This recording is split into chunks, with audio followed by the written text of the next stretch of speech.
morning, everybody, and welcome to Module 2, which will open on January the 12th. I'm going to read you, actually, before I do that, I just want to say thank you for being patient in the first week in this course. I know there was a little bit of, where do I find this? Where do I find that? It's not working, that kind of thing.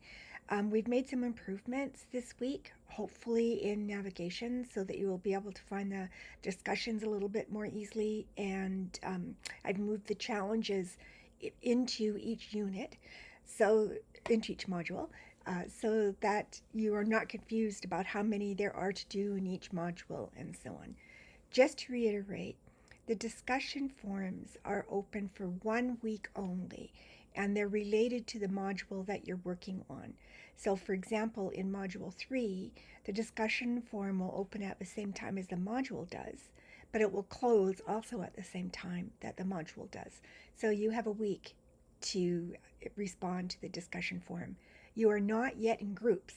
That will happen in about a week when the adding and dropping and moving around and that kind of thing stops. Because if we do that beforehand, then we're constantly trying to juggle around the groups so that there's an equal number in them and so on. So for Module 2, the discussion will be a full group, a full class discussion. And I know there are 150 of you in here. So, you kind of got to get your comments in there and squeeze them in. Remember that you only have to make 10 in the entire course.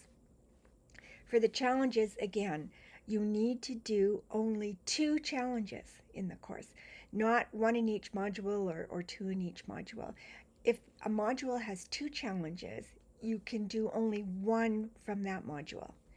The challenges have been grouped into 3 groups, and they have different deadlines. So suppose you're not really ready to do a challenge for the first month. Okay, you can wait until group 2 opens up.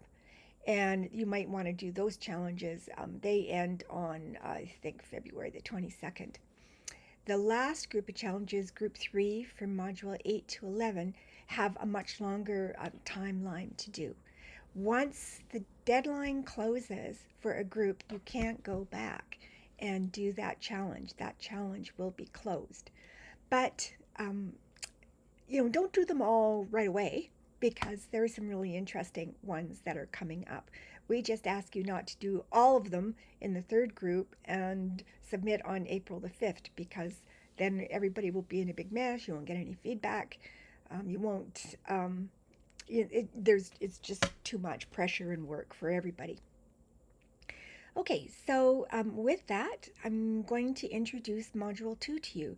And Module 2 is Liberal Feminism and Black Feminist Critiques. And I'm going to read to you a mini lecture that was created by Dr. Daisy Raphael, who was the creator of this course in, I think, 2020 or thereabouts. So these are her words, and you will also find a transcript on the page, the lesson page. Okay, so in the post-war period, the middle-class suburban housewife was disillusioned with her life, confined to the private domestic sphere, where she spent her days tending to the needs of her husband and children. American author Betty Friedan's 1963 book, The Feminist Mystique, seemed to capture the housewife's dissatisfaction with her primary role as a devoted wife and mother. Friedan described this dissatisfaction or feeling of confinement as the problem that has no name, because no one seemed to be talking about women's experiences of domestic life. Friedan argued that we can no longer ignore that voice within women that says, I want something more than my husband and my children and my house. A bestseller, The Feminist Mystique helped galvanize the women's movement by articulating a liberal feminist critique of women's confinement within the private sphere of the home and family. Liberal feminists argue that women should be included in the public sphere in institutions traditionally dominated by men, such as government, the workplace, and universities. Liberal feminists tend to understand equality as sameness. That's important, sameness. That is, A liberal feminist view holds that women are equal to men when they are treated the same as men. By the way, I got to see Betty Friedan in the 80s. I believe it was in the 80s, late 80s. She came to Edmonton on a speaking tour, and she was at the Chateau Lacombe downtown, and had a very, very good audience. Lots of women, but also men as well. I mean, there are a number of takeaways I took from that particular night. One of them is that she got into, uh, I guess, a debate.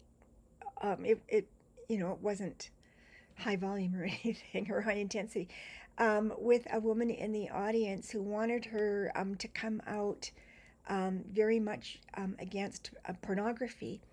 And Betty Friedan said she refused to do that because um, her values lay with free speech, and she felt that pornography fell under free speech. So it'd be interesting to know how she would respond today. Anyways, black feminists, racialized scholars, poor women, and indigenous women called attention to the ways that Betty Friedan's description of women's oppression did not capture their distinct experience of patriarchy, the domestic sphere, and the workplace.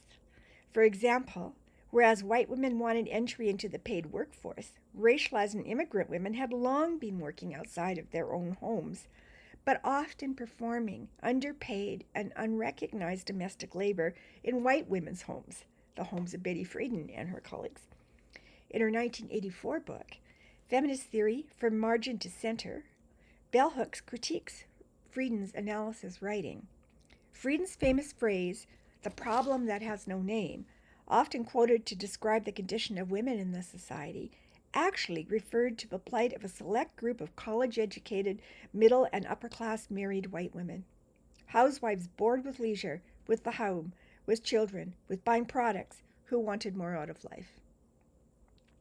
The more she defined as careers. She did not discuss who would be called in to take care of the children and maintain the home, if more women like herself were freed from their house labor and given equal access with white men to the professions. She did not speak of the needs of women without men, without children, without homes. She ignored the existence of all non-white women and poor white women. She did not tell readers whether it was more fulfilling to be a maid, a babysitter, a factory worker, a clerk, or a prostitute than to be a leisure class housewife. Mrs. Bell Hooks.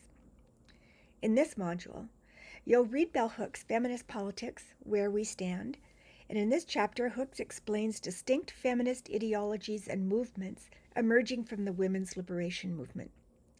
While liberal feminism, or reformist feminism, focuses on attaining equality with men in the form of equal pay for equal work and political rights and representation, radical or revolutionary feminism aims to dismantle patriarchy as a system in which power is consolidated in men's hands. Hooks argues that the liberal feminist project, which seeks to add women to patriarchal, white supremacist, and capitalist institutions, maintains class and race power structures. She advocates for feminism which is committed to a more robust form of gender justice for all, and problematizes class and race power structures. This kind of feminism, Hooks argues, is for everybody. And you can see in this, although it's several decades before we started to name this, you can see in this some links, I guess, if you want to call them that, to intersectionality theory, which we'll be taking up later in the course. So enjoy this module, folks, and we will talk to you throughout the week. I hope it goes a little more smoothly for you.